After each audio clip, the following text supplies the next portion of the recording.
Hello everyone, thank you for joining us. You are watching OBN Horn of Africa. This is Future Africa Spotlight. Today I'm joined by Simon Tesfamariam from US. Basically, Simon Tesfamariam is from Eritrea originally. Simon Tesfamariam, thank you for joining me. Thank you. All right. Before directly going to our today's discussion, I would like you to tell us a bit about yourself, what your career profile, family, and related steps. My name is Simon Tesfamariam. I am the Executive Director of the New Africa Institute. My background is also in medicine and healthcare. I live in New York. I am very active in organizing peoples in the Eritrean and broader Horn of Africa and African communities. And it's a pleasure for me to be on your show today. You keenly follow what's going on in Ethiopia, and you're facilitating things out there to denounce the US government with your Ethiopian brothers and sisters, right? Can you tell me the way how you implement that these days? Well, as we're noticing with the revolution in communications, meaning social media, this is similar to major technologies in the world, like the printing press and how that revolutionized how people communicate. And around communications, people organize, and so it also revolutionizes organizing. And so with the social media revolution, and in particular, specifically talking about Twitter has created a new form of communicating and organizing among different groups of people, and this includes the Horn of Africa. And so, I've been able to connect, as well as many other Eritrean activists, with our Ethiopian, Somali, Djiboutian brothers and sisters, as well as other African groups.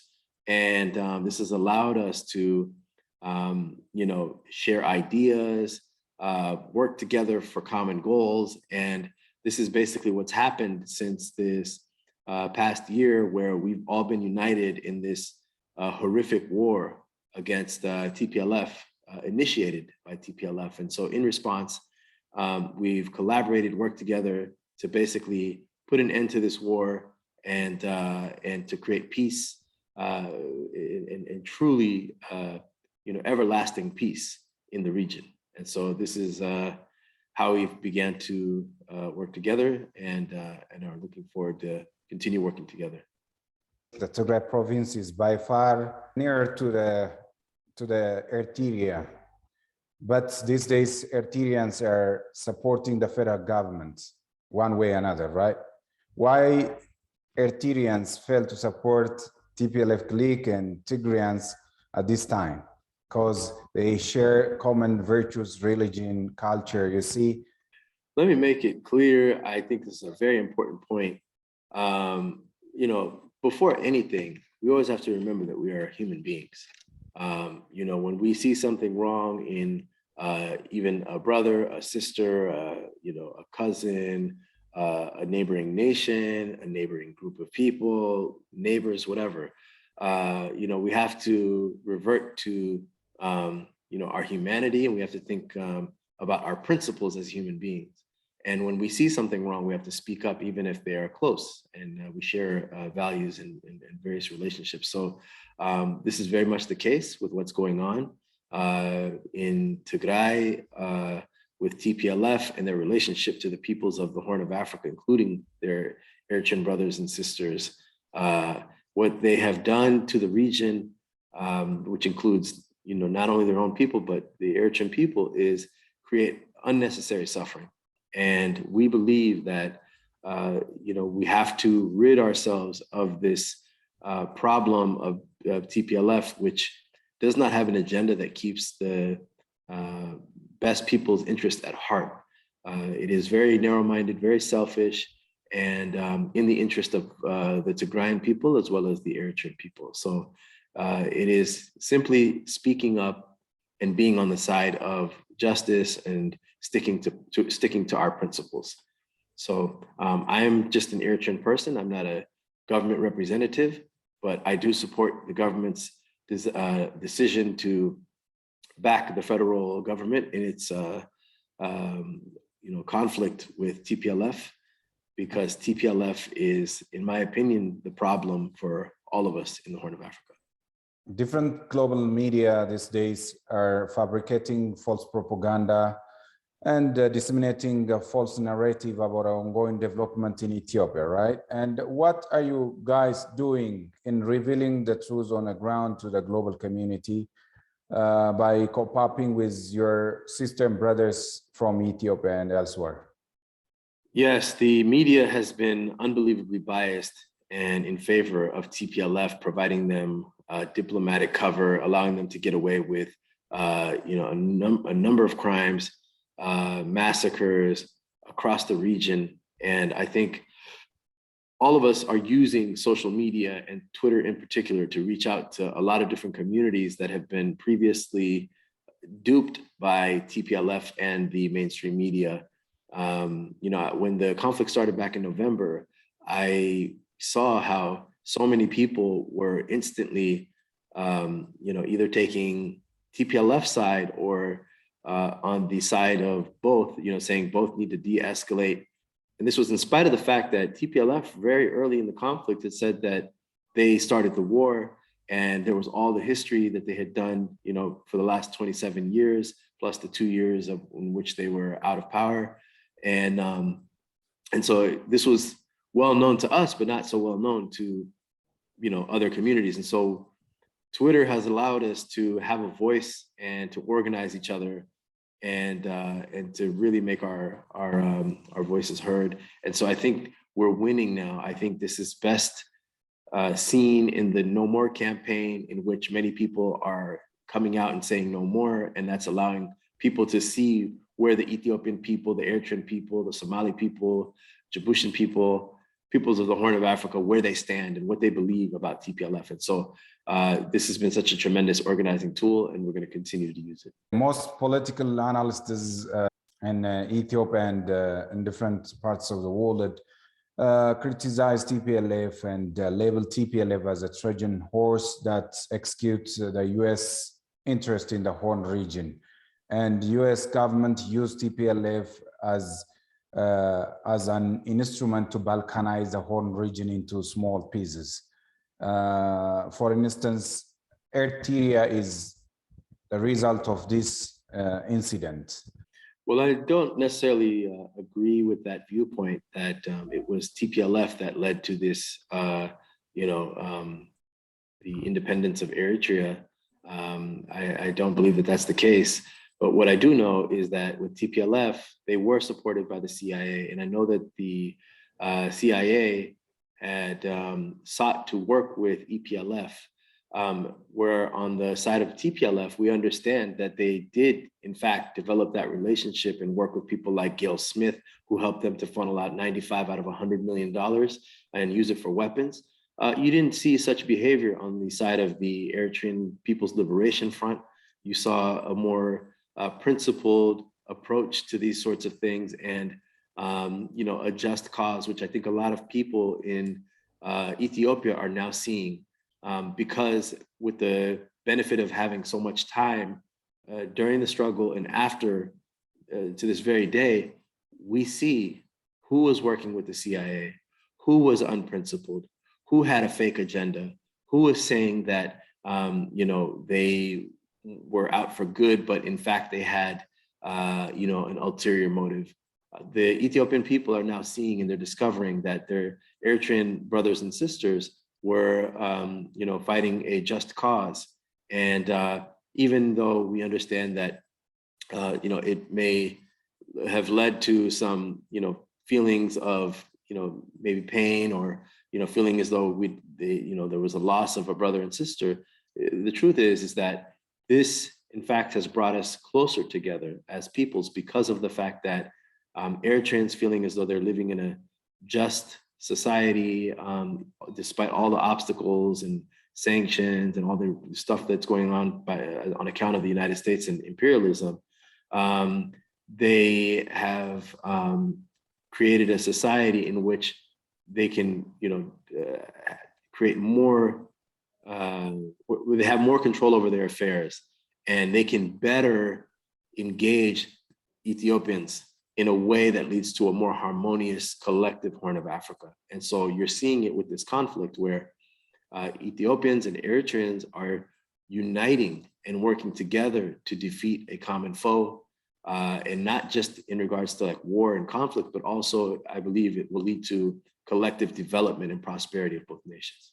The alignment of Dr. Abiy Ahmed, President Isaias Afwerki, and that of Farmajo inflicted fear among us, the imperialists, right? How do you see this alignment?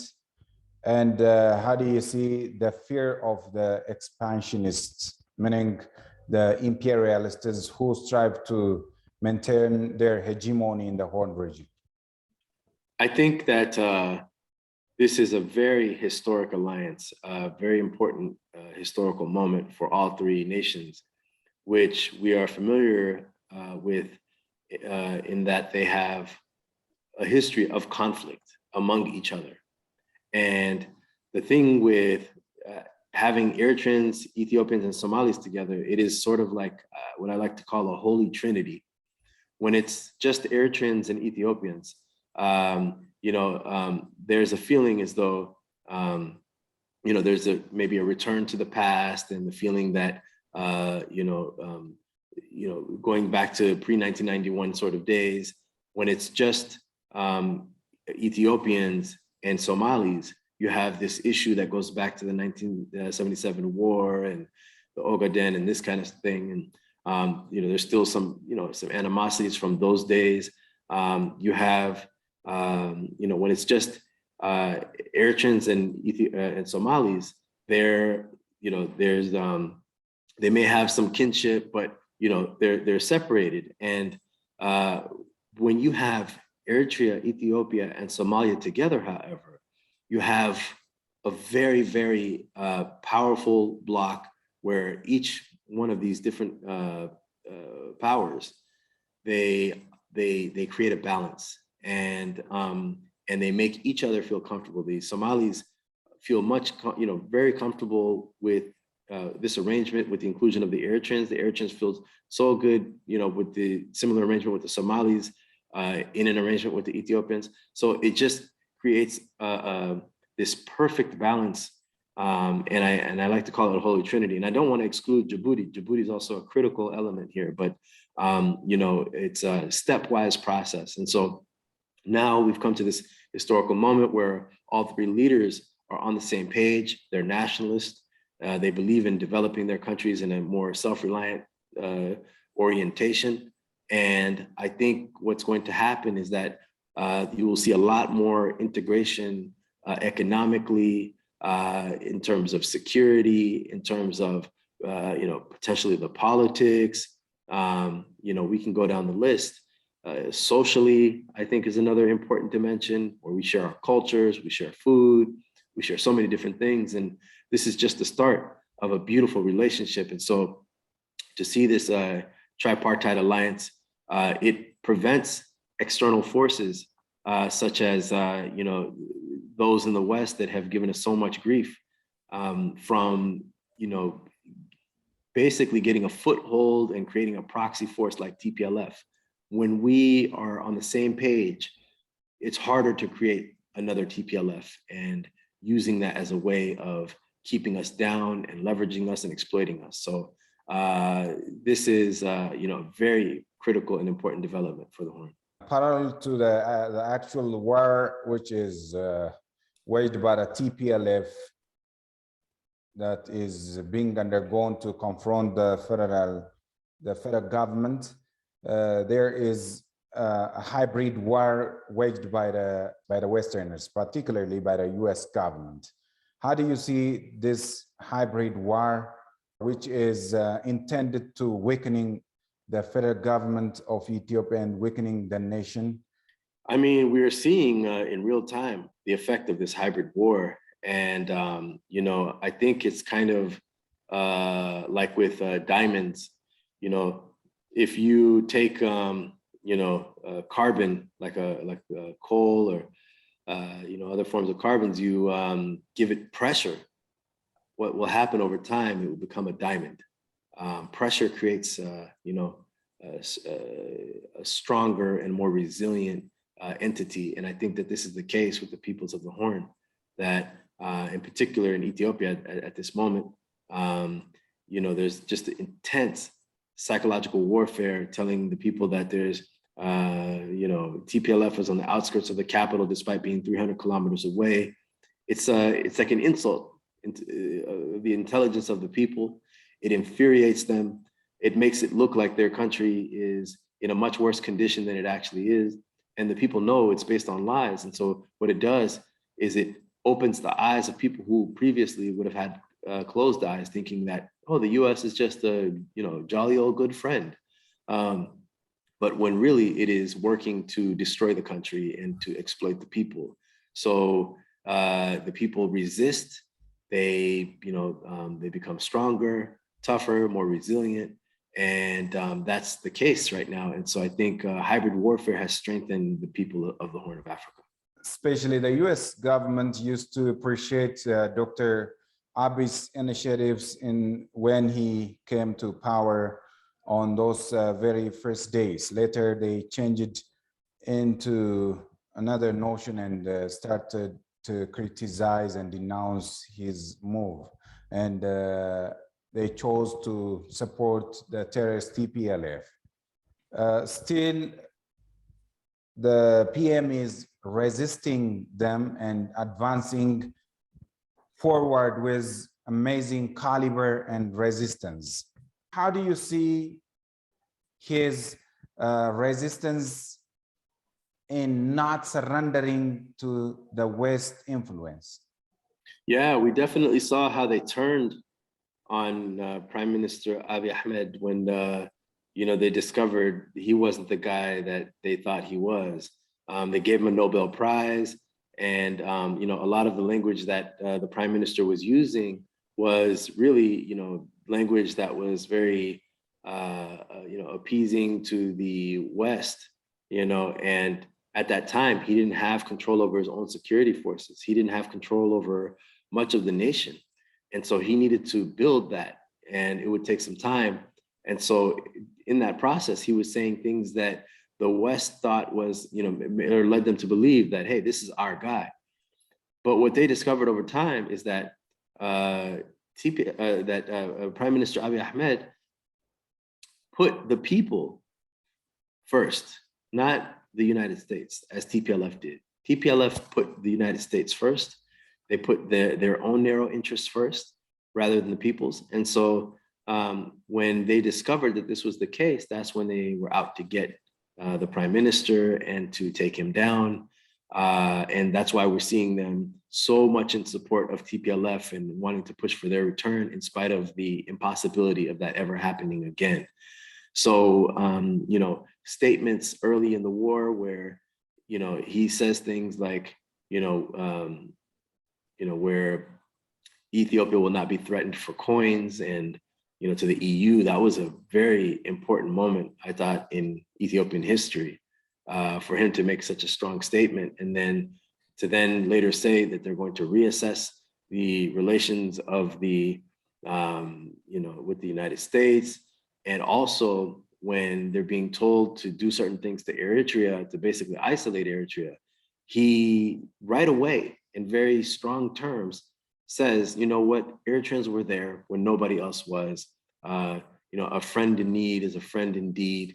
This kind of language, it sends a very strong message, and it tells us that you know, he's just not going to do the bidding of the United States. And for this reason, they vilify him and they try to isolate him because they finally discovered who he really is. And so I think this is a very good thing for the Horn of Africa. Eritreans and Ethiopians are denouncing the US intervention in Ethiopian sovereign affairs these days all over the world. Does these rallies and protests and demonstration would bring a change on the designated policy of the US against Ethiopia, do you think? Certainly, you're seeing it right now. I mean, you're seeing how everything is just changing. You know, I'm hearing from many people from all across government and from the media about how things have changed, how, you know, they were going to ram through various policies and they no longer could, seeing just the show of force of the Ethiopian people, Eritrean people on the streets in unity, you know, in the tune of to the tune of hundreds of thousands of people across 27 cities and growing, expanding to, you know, broader Pan-African communities. I mean, this thing is not going to stop. It's going to continue to grow. And so you just can't get away with what you were getting away with, because, you know, the narrative before was there's a genocide going on in Tigray, and that silenced people, because if you said anything, you said they were called you a genocide denier. If you simply asked questions, you were called a genocide denier. And that was just a way, again, just silencing critics. And so what No More has done, this movement that was initiated this month in November, is basically make it such that people can openly come out and say no more and identify with, you know, not sit on both sides, not be silent, not be, you know, just, you know, just living in sort of this quote unquote neutral world. Instead, you have to, you know, openly say what your position is on this issue. And the position, you know, right now, what we're seeing is a war ramping up, you know, by the US against Ethiopia, against Eritrea. And so, you know, we want people to openly identify with being against this. And so it's made it popular such that people can come out on the streets, people can post things on their Twitter, on their Instagram, or whatever their, you know, their Facebook. And so this has led to mass mobilization. Because of, you know, the popularity becomes like a sort of from a snowball to an avalanche. And so, you know, CNN was forced to bring on Secretary Belen Essiyum. Why? They were forced because the people on the streets were saying CNN fake news with very obvious signs and then saying no more. And so this was then repeated in DC, because those were the, you know, it went from Addis to DC. So it became international. And immediately you saw her brought onto CNN. And in her opening statement, she made a very strong, you know, just a rebuke of TPLF and the US and BBC and CNN and all the media. And so basically, this is something that has led to, you know, mass mobilization and a change in the thinking of the US media, a change in US policy. You saw Blinken having to go to Africa to win over other African leaders.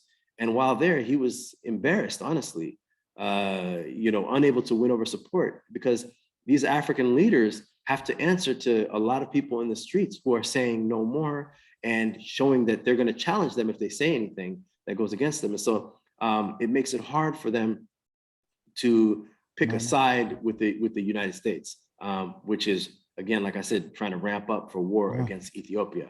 So it really is influencing things on, you know, the political arena, in the political arena, in the media world. And so it is definitely a real force. Hashtag no more is becoming very viral and a leading campaign all over the world these days. And recently, the Burkinabes, the Mali, in Niger, in Eritrea, such kind of resistance is being seen. And Ethiopia was fighting the neo-colonial war on behalf of Africa alone, but these nations joined this resistance. Do you think Ethiopians' resistance contributed and kind of initiation and passion for others to fight neo-colonialism? I do. I definitely believe that, you know, where Ethiopia goes, Africa goes. That is genuinely my belief. But I always say that Ethiopia is slow to move. You know, it's a large nation with a huge population, and it doesn't just move, you know, change quickly overnight. It takes time. Just like in, you know, with physics, you have inertia, you know, which tends to keep an object at rest, you know, and that's the case with Ethiopia. There's inertial forces that keep it at rest because it's so massive. And when it moves, though, it really moves Africa. And so I think what we're seeing is a perfect example of that with these no more protests that have spread all across Africa, and they're only going to continue to grow. You know, what happens is that you have a huge cyber, you know, presence of Ethiopian activists and just the Ethiopian people in general. And so whenever they see a problem now, they go to it. They move to it in support of their African brothers and sisters. And so you're seeing, you know, hashtag no more trending in Burkina, in Uganda, in Kenya, in Mali, wherever it is, in other places. And at first, you know, the people that are involved in this stuff, they may not know. Like if you're from Burkina and you see no more hashtag, you know, you may be wondering where this is coming from. It's only a matter of time before you ask enough questions and connect with enough activists to then where you start to, you know, start adopting it and start working in collaboration with the artists that are the activists that are using these hashtags. So it is, you know, it's a very exciting time for the Ethiopian people, and me being an Eritrean, you know, we're also proud to be involved with this, you know, with our Ethiopian brothers and sisters. So it's a force to be reckoned with. If you have any remark, message that you need to convey to Ethiopians and Eritreans, brothers and sisters, please welcome. My message is, I just want to say that I'm very proud to be a Horn of African, proud to be connected to our Ethiopian brothers and sisters who have been fighting a very, you know, a very resilient battle against imperialism. And imperialism is particularly coming from the United States, is very brutal and exploitative. And I'm proud to say that, you know, the Ethiopian people are leading this fight, and the whole Horn of Africa, Africa is behind you, and that we will support the Ethiopian people. And I know you will do it despite all the odds and despite all the, you know, tough talk by the United States. I think the people have seen enough to know that they have the power to unite and defeat all the external forces. So a luta continua, and I will also share the you know, the battle cry from the Eritrean people. We say Awat Nahafash, which means victory to the masses. And so I would like to say victory to the Ethiopian masses, to the Horn of Africa masses, and to the African masses. Simon Tesfamariam, thank you for making time for this interview, and I'm grateful for your expertise. Thank you very much. Thank you. A pleasure. Bye-bye. Dear viewers, thank you for being with us, and this brings you the end of our edition for today. See you next time with another episode. Bye-bye.